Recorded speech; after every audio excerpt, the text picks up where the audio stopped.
জুলাইয়ের আকাঙ্ক্ষা বাস্তবায়নে সব ধর্মের মানুষকে একসাথে কাজ করতে হবে বললেন প্রধান উপদেষ্টা। ঢাকেশ্বরী জাতীয় মন্দিরে দুর্গাপূজার প্রস্তুতি পরিদর্শন। জেলা প্রশাসকের আশ্বাসে ফরিদপুর ৪ আসনের সীমানা পুনর্বিন্যাস নিয়ে আন্দোলন স্থগিত। আগামী নির্বাচনে রিটার্নিং অফিসারের দায়িত্ব চান ইসি কর্মকর্তারা।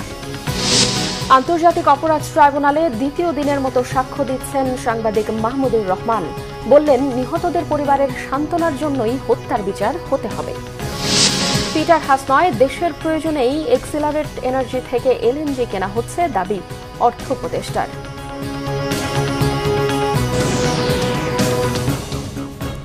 দেখছিলেন ক্রাউন সিমেন্ট সংবাদ শিরোনাম, এবারে বিস্তারিত। প্রধান উপদেষ্টা ডক্টর মোহাম্মদ ইউনূস বলেছেন, ধর্ম ও মতের পার্থক্য থাকলেও রাষ্ট্র কোনো ধর্মকে আলাদা করে দেখতে পারবে না, বরং সব ধর্মের মানুষকে সমান মর্যাদা দিতে বাধ্য সরকার। জুলাইয়ের আকাঙ্ক্ষা বাস্তবায়ন করতে একসাথে কাজ করতেও আহ্বান জানান তিনি। দুর্গাপুজো উপলক্ষে হিন্দু সম্প্রদায়কে শুভেচ্ছাও জানান প্রধান উপদেষ্টা। রিপোর্ট সৈয়দ আব্দুল মুহিতের। আসন্ন শারদীয় দুর্গাপূজার সময়ে জাতিসংঘ সাধারণ পরিষদের অধিবেশনে যোগ দিতে দেশের বাইরে অনুষ্ঠান সূচি থাকায় আগেভাগেই ঢাকেশ্বরী জাতীয় মন্দিরের প্রস্তুতি পরিদর্শন করেন প্রধান উপদেষ্টা ডক্টর মোহাম্মদ ইউনূস। পরে শুভেচ্ছা বিনিময় অনুষ্ঠানে তিনি বলেন, মানুষের ধর্ম ও মতের পার্থক্য থাকলেও সবাইকে নাগরিক অধিকারের বিষয়ে সোচ্চার হতে হবে। যত ধর্মীয় পার্থক্য থাকুক, মতের পার্থক্য থাকুক, যত রকমের পার্থক্যই থাকুক, রাষ্ট্র আমাদের প্রতি কোনো পার্থক্য করতে পারবে না। রাষ্ট্র দায়িত্ববদ্ধ সবাইকে সমান মর্যাদা দেওয়ার জন্য, সে যেই হোক, সে যে ধর্মে বিশ্বাস করুক, যেই মতবাদে বিশ্বাস করুক, তার ধন অসীম ধনের অধিকারী হোক অথবা নিঃস্ব হোক, রাষ্ট্রের কাছে সে একজন নাগরিক। নাগরিকের সমস্ত অধিকার সংবিধানে লিপিবদ্ধ করা আছে। কোন সরকারের অধিকার নাই তাকে কোন জায়গা থেকে বঞ্চিত করা, ক্ষুদ্র পরিমাণও বঞ্চিত করা। তিনি বলেন, নতুন বাংলাদেশে সবার সব নাগরিক অধিকার নিশ্চিত করতে হবে। এ নিয়ে হতাশ হওয়ার সুযোগ নেই। বৈষম্যহীন ও দুর্নীতিমুক্ত বাংলাদেশ গড়তে একসাথে কাজ করার আহ্বানও জানান। আমরা এমন একটা দেশ বানাতে চাই যেখানে এরকম নিরাপত্তা বাহিনীর বেষ্টিত হয়ে ধর্ম পালন করে একটা হাস্যকর জিনিস হয়। এটা কি কথা হলো? এটা কোন ধরনের দেশ বানালাম আমরা? এরকম দেশ বানানোর জন্য এত রক্তপাত, এত কিছু হলো? আমরা সেটা চাই না। আমরা সম্পূর্ণ নিরাপত্তার মধ্যে, সম্পূর্ণ বিশ্বাসের মধ্যে আমরা আমাদের যার যার মত, যার যার ধর্ম পালন করতে চাই। এই নিশ্চয়তা আমরা চাই। জুলাই গণ অভ্যুত্থানের মধ্য দিয়ে আমরা বৈষম্য, দুর্নীতিমুক্ত একটি সমৃদ্ধ দেশ গড়ার যে অগ্রযাত্রা শুরু করেছি, তার সফল বাস্তবায়ন করতে হলে ধর্ম, বর্ণ ভেদাভেদ ভুলে সকলকে একসঙ্গে কাজ করতে হবে। সব অশুভ, অন্যায়, অন্ধকারকে পরাজিত করে ঐক্য সম্প্রীতির জয় হবে, বাংলাদেশ এগিয়ে যাবে। আগামীতে এমন বাংলাদেশ বিনির্মাণ করা হবে যেখানে নিরাপত্তা নিয়ে উদ্বেগ থাকবে না বলেও জানান প্রধান উপদেষ্টা। সৈয়দ আব্দুল মুহিত, বাংলা ভিশন, ঢাকা। ফরিদপুর ৪ আসনের ভাঙা এলাকায় পূর্ব ঘোষিত ৩ দিনের অবরোধ কর্মসূচির তৃতীয় দিনেও থমথমে পরিস্থিতি বিরাজ করছে। সতর্ক প্রহরায় আইন শৃঙ্খলা রক্ষাকারী বাহিনী। সোমবার দিনভর সহিংস ঘটনার পর মঙ্গলবার সকাল থেকেই দক্ষিণাঞ্চলের সড়ক ও মহাসড়কগুলোতে যান চলাচল স্বাভাবিক রয়েছে। সকালে ভাঙা ইন্টারকানেকশন এলাকায় আইন শৃঙ্খলা রক্ষাকারী বাহিনীর ব্যাপক উপস্থিতি লক্ষ্য করা গেছে। তবে আন্দোলনকারীরা যাতে পুনরায় সহিংসতায় জড়াতে না পারে সেজন্য সর্বোচ্চ সতর্ক অবস্থানে রয়েছে প্রশাসন। জেলা প্রশাসক কামরুল আহসান মোল্লা জানিয়েছেন, পরিস্থিতি নিয়ন্ত্রণে সব ধরনের প্রস্তুতি নেওয়া হয়েছে।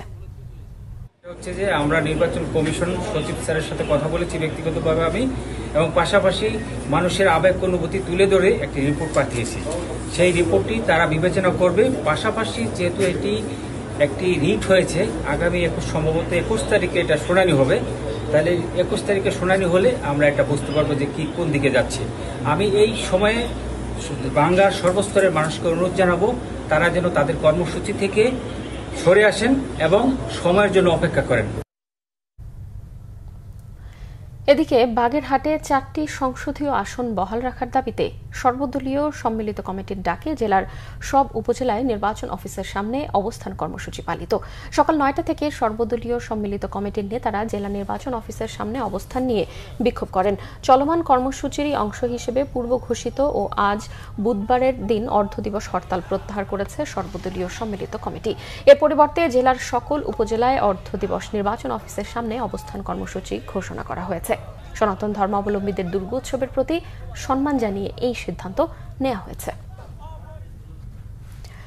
আগামী জাতীয় সংসদ নির্বাচনকে অবাধ ও সুষ্ঠু করতে রিটার্নিং কর্মকর্তার দায়িত্ব চান নির্বাচন কমিশনের নিজস্ব কর্মকর্তারা। মঙ্গলবার দুপুরে আগারগাঁওয়ে নির্বাচন ভবনে মিডিয়া সেন্টারে সংবাদ সম্মেলনে এমন দাবি জানানো হয়। বাংলাদেশ ইলেকশন কমিশন অফিসার্স অ্যাসোসিয়েশনের আহ্বায়ক মনির হোসেন জানিয়েছেন, 27 সেপ্টেম্বর এই সংক্রান্ত বিভিন্ন দাবি নিয়ে নির্বাচন ভবনে অনুষ্ঠিত হবে সারা দেশের নির্বাচন কর্মকর্তাদের সম্মেলন। তিনি আরও জানান, অবাধ ও সুষ্ঠু নিরপেক্ষ নির্বাচন নিশ্চিত করতে কমিশনকে সুপারিশ দেওয়া হয়েছে।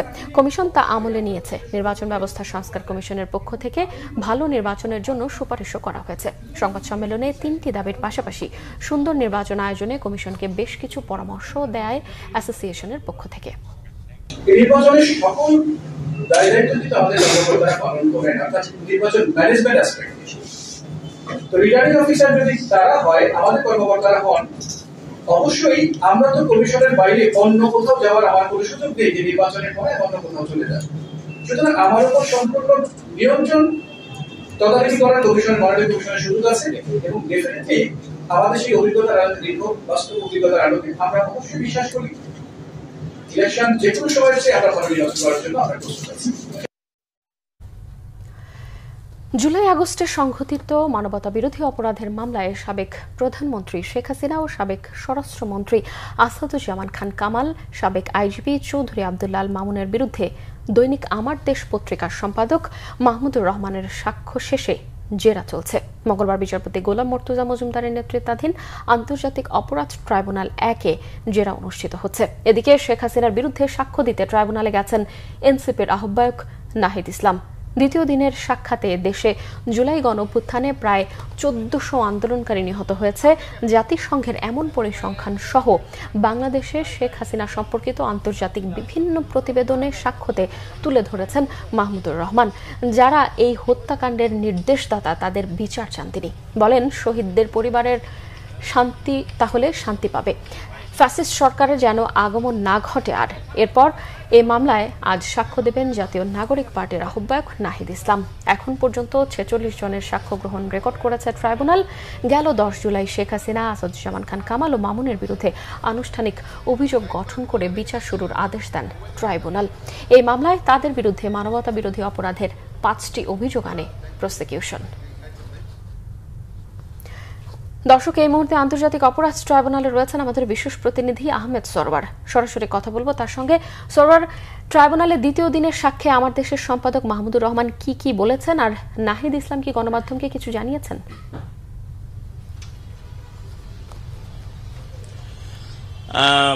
আজকে মাহমুদুর রহমান তার সাক্ষ্যের সমাপনী অংশটা শেষ করেছেন।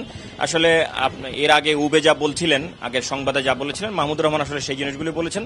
তারপরে বলে রাখি যে মাহমুদুর রহমানের সর্বশেষ কথা ছিল এরকমই যে উনি ন্যায় বিচার চান। এই সরকার, যে ফ্যাসিস্ট সরকার, যে হত্যাকাণ্ডগুলো ঘটেছে তাদের ক্ষমতাকে দীর্ঘায়িত করার জন্য, এই কাজ যেন আগামীতে যারা সরকারে আসবে তারা যেন আর কেউ না করে, এই জন্যই তারা আসলে ন্যায় বিচার চান। তিনি বারবার বলেছেন যে আমি ন্যায় বিচার চাই। যদি এই ন্যায় বিচার করা হয় তাহলে আসলে শহীদদের এবং যারা জখম হয়েছে, আহত হয়েছে, গুরুতর আহত হয়েছে, চোখ হারিয়েছে, বিভিন্ন অঙ্গ প্রত্যঙ্গ হারিয়েছে, তারা আসলে তাদের পরিবার এবং তারা হয়তো শান্তি পাবে। এই জন্যই আসলে উনি এই বিচারের সাক্ষ্য দিতে এসেছেন। এখন তার জেরা চলছে। রাষ্ট্রনিযুক্ত শেখ হাসিনার পক্ষে এবং আসাদুজ্জামান খান কামালের পক্ষে যে আইনজীবী আছেন তিনি আমাদের সম্পাদক মাহমুদুর রহমানকে জেরা করবেন। আমরা তার সাথে যতটুকু বলেছি যে আজকে হয়তো এই জেরা শেষ হবে না। তবে এরই মধ্যে যেটা জেনেছেন যে এই মামলায় সাক্ষ্য দিতে নাহিদ ইসলাম এসেছেন, তবে এই জেরা শেষ না হওয়া পর্যন্ত হয়তো সাক্ষ্য গ্রহণ করা যাবে না। উনি এসছেন, আমাদেরকে প্রসিকিউশন টিম থেকে জানিয়েছেন যে তিনি এসছেন, তার হাজিরা দেওয়া হয়েছে। তবে সাক্ষ্য শেষ হলে, জেরা শেষ হলে তারপর হয়তো তার সাক্ষ্য গ্রহণ হবে। তবে আমরা রাষ্ট্রনিযুক্ত আইনজীবীকে যেটা জানতে চেয়েছি তার কাছে যে আজকে জেরা শেষ হবে কিনা, উনি বলছেন যে না, আজকে হয়তো জেরা শেষ করা সম্ভব হবে না। তো ওনার জেরা শেষ হলে তখনই নাহিদ ইসলাম সাক্ষ্য দিবেন। সরওয়ার, আপনাকে ধন্যবাদ। পিটার হাসনয় দেশের প্রয়োজনেই এক্সিলারেট এনার্জি থেকে কেনা হচ্ছে এলএনজি, জানিয়েছেন অর্থ উপদেষ্টা ডক্টর সালেউদ্দিন আহমেদ। সরকারি ক্রয় সংক্রান্ত উপদেষ্টা পরিষদ কমিটির বৈঠক শেষে সাংবাদিকদের সঙ্গে আলাপকালে তিনি এসব কথা বলেন। অর্থ উপদেষ্টা বলেন, কোনো ব্যক্তিকে বিবেচনায় নয়, বরং দেশের প্রয়োজনেই যুক্তরাষ্ট্র ভিত্তিক কোম্পানি এক্সিলারেট এনার্জি থেকে তরলকৃত প্রাকৃতিক গ্যাস কেনা হচ্ছে। জানান, বাণিজ্য ঘাটতি কমাতে অতিরিক্ত দামে যুক্তরাষ্ট্র থেকে গম আমদানি করা হলেও এর ফলে ভোক্তা পর্যায়ে কোনো প্রভাব পড়বে না।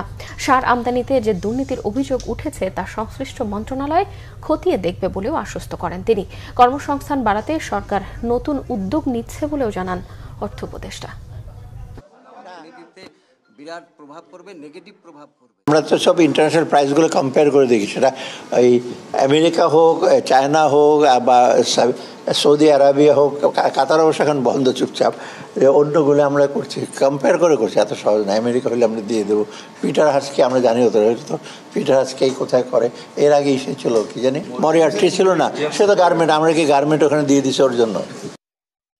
চট্টগ্রাম বিশ্ববিদ্যালয়ে কেন্দ্রীয় ছাত্র সংসদ চাকসু নির্বাচনের মনোনয়ন ফর্ম সংগ্রহের শেষ দিনে চলছে ফর্ম বিতরণ। জমা দেওয়া যাবে আগামীকাল পর্যন্ত। চট্টগ্রাম বিশ্ববিদ্যালয়ে কেন্দ্রীয় ছাত্র সংসদ চাকসু নির্বাচন আয়োজনের অংশ হিসেবে তৃতীয় দিনের মতো চলছে মনোনয়ন ফর্ম বিতরণ। সকাল 9:30 থেকে বিকেল 3:30 পর্যন্ত মনোনয়ন ফর্ম বিতরণ চলবে। এখন পর্যন্ত সব মিলিয়ে প্রায় 20 শিক্ষার্থী মনোনয়ন ফর্ম সংগ্রহ করেছেন। এর আগে গতকাল ও পরশু প্রথম 2 দিনে মনোনয়ন ফর্ম নিয়েছেন সব মিলিয়ে 169 জন। শিক্ষার্থীদের নানামুখী সমস্যার সমাধানই তাদের কণ্ঠস্বর হয়ে ওঠার আশ্বাস দিচ্ছেন বিভিন্ন প্রার্থীরা। চাকসু নির্বাচনের মনোনয়ন ফর্ম সংগ্রহের শেষ দিন আজ। 21 সেপ্টেম্বর প্রার্থীদের প্রাথমিক তালিকা প্রকাশ করা হবে। 25 সেপ্টেম্বর প্রকাশিত হবে চূড়ান্ত তালিকা। ভোট গ্রহণ হবে 12 অক্টোবর। চূড়ান্ত ভোটার তালিকা অনুযায়ী মোট ভোটার 27,634 জন। সম্প্রতি মুন্সিগঞ্জের গজারিয়ায় পুলিশ ক্যাম্পে সশস্ত্র হামলার ঘটনায় জড়িত নয়ন পিয়াস বাহিনীর অন্যতম সহযোগী আবুল কালামকে অস্ত্র ও গুলিসহ গ্রেফতার করেছে র্যাব। সংস্থাটি বলছে, নয়ন পিয়াস বাহিনীর সঙ্গে ডাকাতিতেও অংশ নিত কালাম। মঙ্গলবার সকালে কারওয়ানবাজার র্যাব মিডিয়া সেন্টারে সংবাদ সম্মেলনে এসব কথা বলেন র্যাব 11 এর অধিনায়ক lieutenant colonel HM Sajjad Hossain. তিনি বলেন, নদীতে বালু উত্তোলন, নৌযান থেকে চাঁদাবাজি করত বাহিনীর সদস্যরা। এসব প্রতিরোধে পুলিশ ক্যাম্প করা হলে আসামিরা সেখানে হামলা চালায়। গ্রেফতার কালামের বিরুদ্ধে 30টিরও বেশি মামলা রয়েছে। এদিকে গত 10 সেপ্টেম্বর কুমিল্লায় যুবক দুলাল হত্যায় 7 জনকে গ্রেফতার করা হয়েছে। তিনি বলেন, নিহত দুলালের স্ত্রী ফাতেমার সাথে পরকীয়ার সম্পর্ক ছিল হাশেমের। পরে ফাতেমা দুলালকে ডিভোর্স দিলেও পিছু ছাড়েনি আগের স্বামী দুলাল। এই ঘটনায় ক্ষিপ্ত হয়ে হাশেম দুলালকে খাইয়ে শ্বাসরোধ করে হত্যা করে। স্থান ত্যাগ করেছে, যেটা একটা সূত্র দেয়, এবং সেই সূত্র ধরে আমরা যখন তার পরবর্তীতে আরো ইনভেস্টিগেশন করি, সেই ইনভেস্টিগেশন থেকে আমরা তাদেরকে মোটামুটি সন্দেহভাজন হিসাবে তাদের কি করা হয়, এবং সন্দেহভাজন হিসেবে তাকে যখন অ্যারেস্ট করা হয়, তাকে আইনের আওতায় আনা হয়, এবং পরবর্তীতে তাকে যখন জিজ্ঞাসাবাদ করা হয় এবং সে স্বীকার করে, প্রাথমিক জিজ্ঞাসাবাদে সে স্বীকার করেছে। সংবাদ শেষ করব ক্রাউন সিমেন্ট শিরোনামগুলো আরো একবার জানিয়ে।